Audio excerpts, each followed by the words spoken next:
একটা গুহার 100 ফুট নিচে, যেটা মাটির নিচে 5 কিলোমিটার জুড়ে বিস্তৃত আছে। আর আমরা এটা পছন্দ করি বা না করি, যখনই আমি আর আমার বন্ধুরা মাটি টাচ করলাম, আমরা অফিসিয়ালি এখানে আগামী 7টা দিন কাটাতে চলেছি। বাবারে, এটা আমার জীবনে করা সবথেকে ভয়ঙ্কর জিনিস। প্রথমত, আমাদের এখন এখান থেকে অনেকটা দূরে যেতে হবে। কেন? যদি ঝড় বৃষ্টি হয় তাহলে এই পুরো জায়গাটা জলে ভরে যেতে পারে, আর সমুদ্রের মতো ঢেউ এসে সবাইকে ভাসিয়ে নিয়ে যেতে পারে। সেই জন্য আমাদের আরো ভিতরে যেতে হবে একটা বেস ক্যাম্প বানানোর জন্য। ভাই এটা পুরো পাগলাম। এটা একটা অন্য জগৎ মনে হচ্ছে। এই কেভ এন্ট্রান্সটা হয়তো দেখতে সুন্দর, কিন্তু দেখে যা মনে হচ্ছে আসলে তা নয়। আর আমরা হয়তো জানি না যে আগামী 7টা দিন আমাদের জীবনের সব থেকে কঠিন সময় হতে চলেছে। সব থেকে বাজে ডিসিশন। ঠিক আছে, আর কিছুক্ষণের মধ্যেই অন্ধকার হতে চলেছে। ক্যাম্প না করলে আমরা বিপদে পড়বো। আমরা কোথায় যাচ্ছি সেটা কি বলবে? আমাদের ক্যাম্প সেটআপের জন্য একটা ফ্ল্যাট গ্রাউন্ড খুঁজতেই হবে। কেভের ভেতরে ঢোকার পরে আমরা এমন একটা জায়গা খুঁজে পেলাম যেটা অনেকটা উঁচুতে থাকায় আমরা জল থেকে সুরক্ষিত থাকতে পারবো। তার মানে এটা ক্যাম্পের জন্য পারফেক্ট। পারফেক্ট। আছে ক্যাম্পের জন্য মোটামুটি। প্রথম দিনের বাকিটা আমরা কাটিয়ে দিলাম আমাদের জিনিসপত্র আনতে। প্রত্যেকটা ব্যাগের ওজন প্রায় 80 পাউন্ডস। আর যেমনটা তোমরা ফুটেজে দেখছো, আমরা এটা করতে 4 ঘন্টা লাগিয়ে দিলাম। এখান থেকে যাওয়া খুব কঠিন। তারপরে আমরা সবাই বেস ক্যাম্পে ফিরে গেলাম। ঠিক আছে, আমরা এখানে লাইট লাগিয়ে দিলাম। আমাদের সব জিনিসপত্র হোম বেসে চলে এসেছে। একটু ক্যামেরাটা ওদিকে দেখাবে? ওদিকটা কিন্তু ভয়ানক অন্ধকার, আর সবসময় এরকমই থাকবে। তাই আমরা ক্যাম্পিং গ্রাউন্ডের জন্য খুব বেশি কিছু করতে পারলাম না। কটা ফুটো করে দড়ি টাঙিয়ে দিলাম। এটা ধরো আর ওঠো দেখি। মনে হচ্ছে আমাদের হ্যামকগুলো ভালোই সাপোর্ট পাবে। আর তারপরে আমাদের সার্ভাইভাল গাইড জোয়ের সাহায্যে আমরা হ্যামক টাঙালাম। এই সরু দড়িটা আমার হ্যামকটাকে ধরে রাখবে। হ্যাঁ।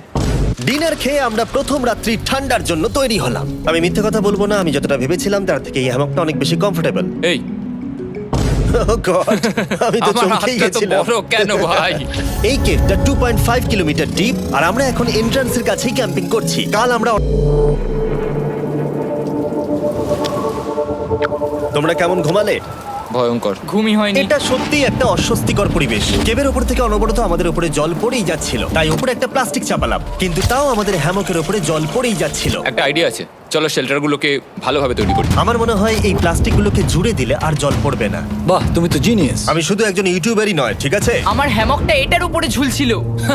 মানে দেখো, আমি আরেকটু হলে হ্যামক থেকে নেমে পড়ে যেতাম। আর আমরা সেই সময় এটা বুঝতেই পারিনি যে এই গর্তটা প্রায় 40 ফুট গভীর। তাই যখন আমি আর শন প্লাস্টিকগুলোকে জুড়ছিলাম, তখন ম্যাক আর কার্ল এই গর্তটা কতটা ভয়ঙ্কর সেটা দেখতে গেল। আমার হ্যামকটা দেখতে পাচ্ছো? ওখানে আমি ঘুমোচ্ছিলাম। এদিকটা দেখো। আর যেহেতু এই কেভে সব একই রকম দেখতে, তাই আমাদেরকে ফলো করা অনেকটাই কঠিন ছিল। এই ম্যাপে তোমরা আমাদের হোম বেস দেখতে পারবে, আর দেখতে পারবে ওরা ওখান থেকে কত দূর হ্যাঁ, যাচ্ছে। এটা তো খুবই ভয়ঙ্কর। ভাই এটা পাগলামো। আর যখন ছেলেরা র্যান্ডমলি এক্সপ্লোর করছিল, তখন আমি আর শন ক্যাম্পে কাজ করছিলাম। এই স্লিপিং ব্যাগটা এখানে কেন পড়ে? কারণ এটার থেকে পিয়ের গন্ধ বেরোচ্ছে। এটার থেকে- আমরা স্লিপিং ব্যাগ কেন ভাড়া আমি- নিয়েছি? কেন আমি আমরা জানি না। স্লিপিং ব্যাগগুলো কিনে আনতে পারলাম না? আর তারপরে আমরা এই দুটো প্লাস্টিককে জিপ টাই দিয়ে জুড়ে দিলাম। কিছু মনে করো না, এই দড়িটার উপরে আমার জীবন বাজি আছে। আর তখন ওইদিকে ম্যাক আর কার্ল তখন ওই গর্তের মধ্যে। ও মাই গড, ম্যাক! আর শেষ পর্যন্ত ওরা একদম নিচে পৌঁছে গেল। এই! আমি তো ভাবলাম সবাই ক্যাম্প নিয়ে কাজ করবে। আমরা শুধু দেখাচ্ছিলাম জায়গাটা কতটা ভয়ঙ্কর। না পড়লেই হবে, তোমাদের স্কিল নেই। আচ্ছা ঠিক আছে। আর যদিও ওদের এবার ফিরে আসা উচিত ছিল, কিন্তু কাল আর ম্যাক এটা কতটা গভীর সেটা দেখানোর চেষ্টা করলো। ভাই এটা দেখতে দারুণ লাগছে। তুমি কি নদীটাকে পার করতে পারবে? কিন্তু ওরা এটা জানে না যে এই রিভারটা এই কেভের গোটাটাই জুড়ে আছে। তার মানে এর মধ্যেও আমাদের কিছুটা সময় কাটাতে হতেই পারে। ওই তো ওরা এসে গেছে। এসো। তোমরা রান্না করে রেখেছো তো? হ্যাঁ, রান্না করেছি। ঠিক বলেছ।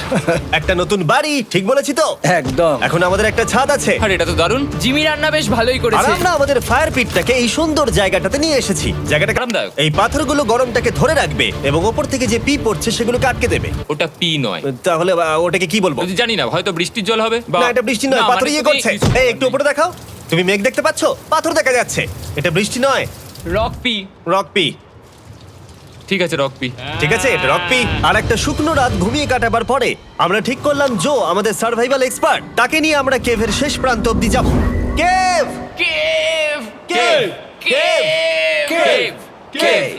কেভ। দেখা যাক আমরা কেভের কতটা গভীরে যেতে পারি। তোমরা কিন্তু মনে রাখবে আমরা সবেমাত্র কেভের এন্ট্রান্সের দিকেই আছি, আর আমাদের ইচ্ছা এই কেভের শেষ প্রান্ত অব্দি যাওয়া, অবশ্যই না মরে গিয়ে। ও মাই গড, এটা তো খুবই স্টিফ। আরে এটা তো সবে শুরু। আমরা কেভের আরো গভীরে এসেছি। তোমরা সবাই সাবধানে আসবে। এটা খুবই ছোট জায়গা, আমার মনে হয় না এখান থেকে আমি যেতে পারবো। কেভ এক্সপ্লোরের ইন্টারেস্টিং জিনিসটা হলো যা হোক করে আমাদের এই ছোট্ট ফাঁকগুলোর মধ্য দিয়ে এগিয়ে যেতে হবে। ও মাই গড, খুব ছোট জায়গা। আর তারপরেই খুব বড় একটা জায়গা আসবে, সেটা এতটাই বড় যে কিছু না দেখতে পাওয়ার জন্য এটা করতে হলো। ও মাই গড। এবার আমি সব দেখতে পাচ্ছি, এটা দুর্দান্ত। এটার তো অনেক আলো। ভাই জায়গাটা কতটা সুন্দর দেখো। তাকাতেই পারছি না। আমি তো অন্ধ হয়ে যাব মনে হচ্ছে। এ বাবা, এটা কি হলো? আমরা বোধহয় ঠিক মতো এটাকে ব্যবহার করতে জানতামই না। চলো এগিয়ে যাই। আর তাই আমরা এগোতে থাকলাম। এই যে এই জায়গাগুলো, এগুলো খুব ভালো ধরার এখানে? জায়গা। এগুলো ধরে এখান থেকে পা ঘুরিয়ে চলে আসতে পারবে। এইভাবে কি? একদম পারফেক্ট। জো সব থেকে ভালো কেভ গাইড। এভাবে কেউ গাইড করতে পারবে না। ঠিক আছে, এইবার ব্যাপারটা ইন্টারেস্টিং হবে। কি? এটা কি? এখান থেকে আমাদের ওয়েট শুট পরে সাঁতার কেটে যেতে হবে। গতকাল ম্যাক আর কার্ল এটা নিয়ে মজা করছিল, কিন্তু এই কেভে আমাদের পরের অ্যাডভেঞ্চারটা ছিল একটা প্রায় জমে যাওয়া নদীর মধ্যে। ও মাই গড, এটা তো পাগলামি! তার মানে আমাদের ওয়েট শুট পড়তেই হবে যাতে আমাদের হাইপোথার্মিয়া না হয়। আমরা এটা কেন করছি? এই এক্সপেরিয়েন্সটা তো জীবনে একবারই হবে। এটা করলে হয়তো আর নাও বেঁচে থাকতে পারি। আমাদের এই কেভের শেষে পৌঁছতে হলে আমাদের এই নদীর মধ্য দিয়ে, এই ছোট্ট ফাঁকগুলোর মধ্য দিয়ে সাবধানে ধীরে ধীরে এগিয়ে যেতে হবে। আস্তে আস্তে নামো, স্রোতের কারণে পা পেছনে টানতে পারে। ঠিক আছে, আমি তাহলে নাম ধরে ধরে এগোতে থাকো আস্তে এটা তো আস্তে। খুব ঠান্ডা। তুমি পারবে জিমি। জানি না এখানে ঢুকতে পারবো কিনা। জিমি, এবার তুমি জল থেকে উঠে দাঁড়িয়ে পড়ো।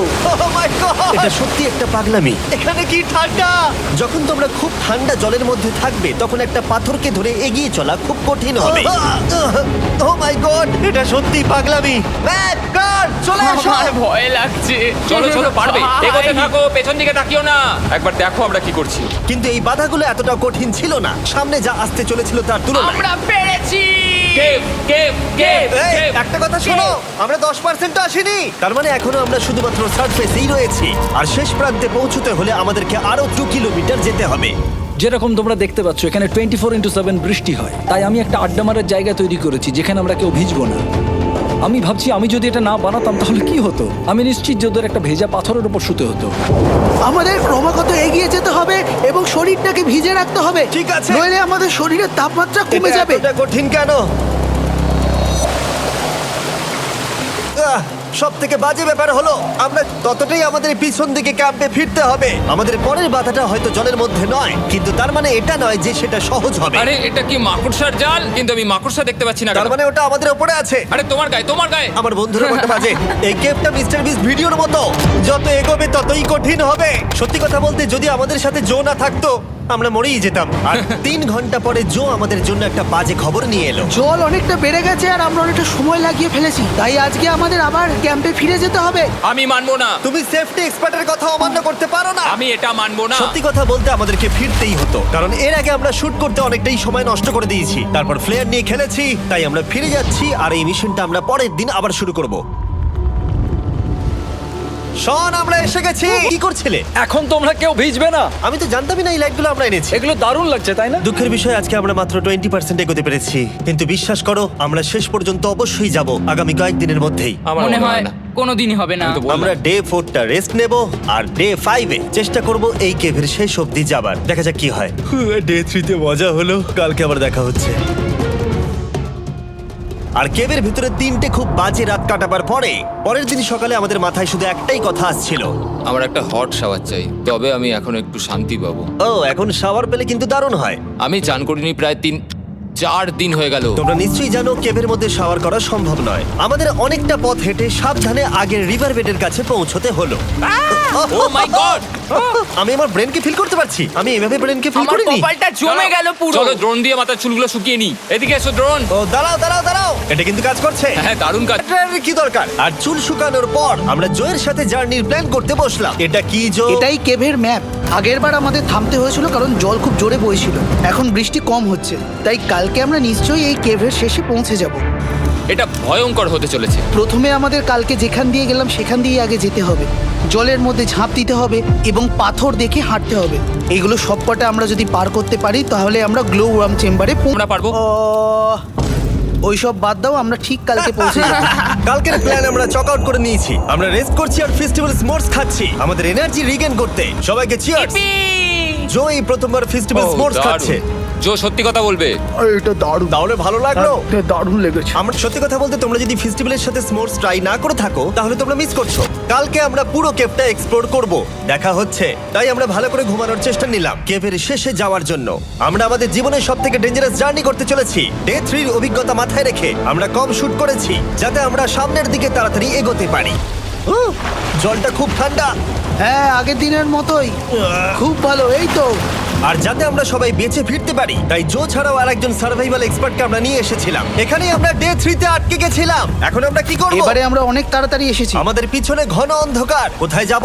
এই রাস্তাটা অনেক সরু এবং হ্যাঁ। স্রোত প্রচুর বেশি, তাই আমরা দেয়ালগুলো ধরে ধরে আস্তে আস্তে এগোবো। এই যে এইভাবে। Oh হ্যাঁ, God! এই রকটায় জাম্প করো। কয়েকটা ভালো পাথর আছে যেগুলোকে তুমি ধরে এগোতে পারবে। আরে এখানটা তো অনেক অন্ধকার। আমি আর পা পাচ্ছি না, আমি এখন মাটিতে আর পাই পাচ্ছি না। যেহেতু আমরা মাটিতে পা পাচ্ছিলাম না, তার মানে যদি আমরা পাথর ছেড়ে দিই তাহলে এই জলের স্রোত আমাদেরকে ভাসিয়ে নিয়ে যেতে পারে। জো, আমরা কি করব?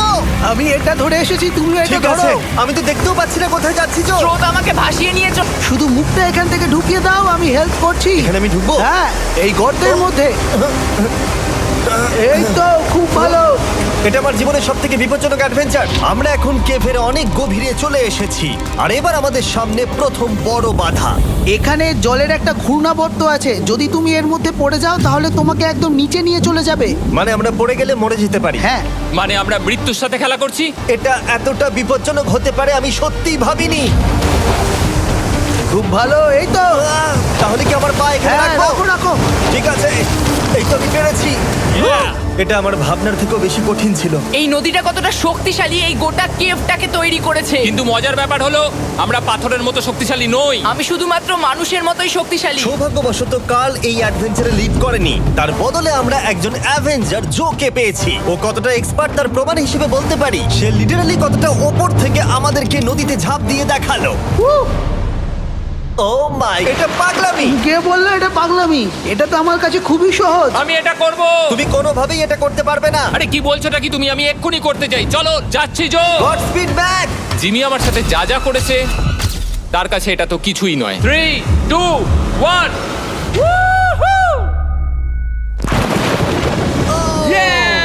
তুমি করবে? না, আমরা না এগুলো শেষ পর্যন্ত যেতে পারবো না। ও মাই গড, আমাদের নিচের দিকে যেতে হবে। আমরা সবসময় স্রোতের উল্টো দিকে কেন যাই? এখন শুধু আমি ভেসে ভেসেই যেতে পারবো, আর কিছু না। এই জলের তলায় অনেক ধারালো পাথর আছে, তোমরা সেগুলোকে দেখতে পাবে না, তাই সাবধানে পা ফেলবে। ও মাই গড, আবার এটা গভীর আরে হচ্ছে। আমার পা তো কিছুর উপরে রাখতে হবে। ছোট পাথরগুলোই একমাত্র বাধা ছিল না, মনে হচ্ছে আমাদের প্রতিটা পদক্ষেপে। ও ভাই, আমি কিচ্ছু দেখতে পাচ্ছি না। এটা খুব ভয়ঙ্কর। কেভটা আরো অন্ধকার হয়ে আসছিল এবং আরো সরু।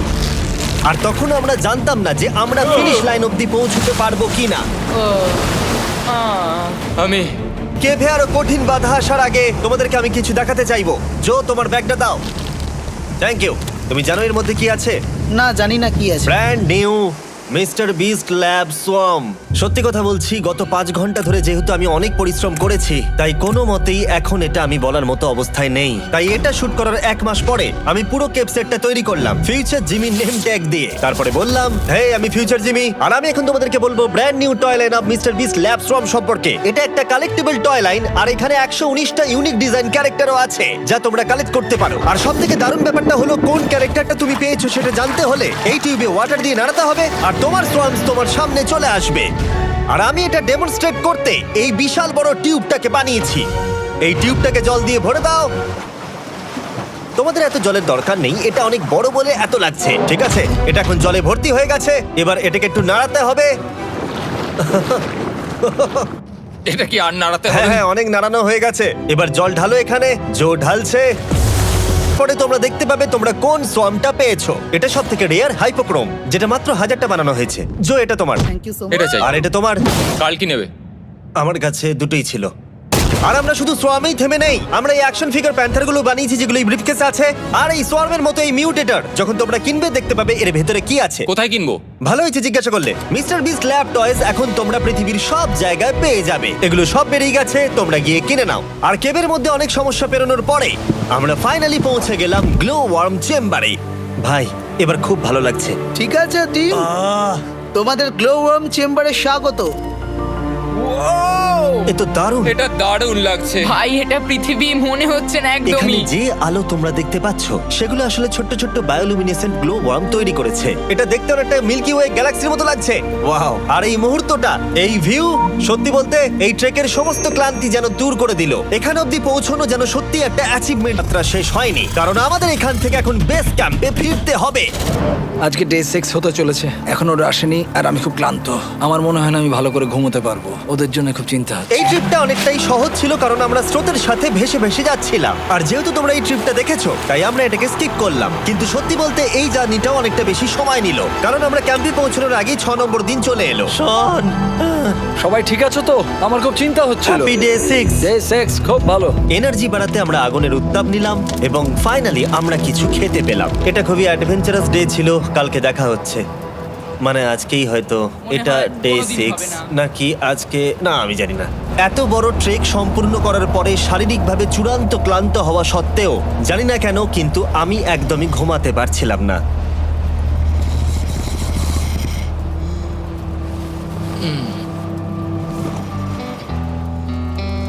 আমি 7 দিন সলিটারি কনফাইনমেন্টে কাটিয়েছি, কবরে কাটিয়েছি, 7 দিন রাফটে থেকেছি। কিন্তু সত্যি কথা বলতে এটা সবার থেকে বেশি কঠিন ছিল, কারণ সব সময় ভিজে ঠান্ডা মুহূর্তে এই পাথরগুলো শরীরে ব্যথা দিচ্ছে।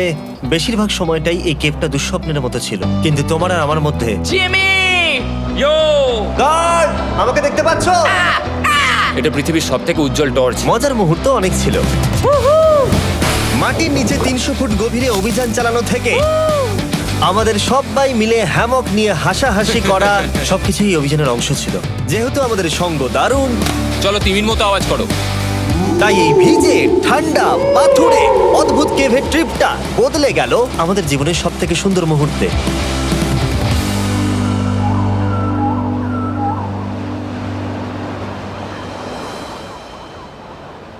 আমরা এখান থেকে যাব না যতক্ষণ না সবকিছু তোলা হচ্ছে। আর আমি সবকিছু বলেছি মানে সবকিছুই। বেরোনো যাক। আর যখন আমরা মাউথ কেভে আবার ফিরে এলাম, ভাই ওপরটা দেখতে দারুণ লাগছে। তখন জয়ের জন্য একটা সারপ্রাইজ ছিল। বেরোনোর আগে জো, আমরা তোমার কাছে কৃতজ্ঞ। তাই এই নাও $50,000 নিউজিল্যান্ড ডলার, 10,000 করে প্রত্যেক জনের প্রাণ বাঁচানোর জন্য। Oh my God, thank you so much Jimmy. Thank you Joe. Love you, Joel! এবার আমাদের সব কাজ হয়ে গেছে, চলো বেরোনো যাক। 7টা দিন পরে আমরা ফাইনালি এখান থেকে বেরোচ্ছি।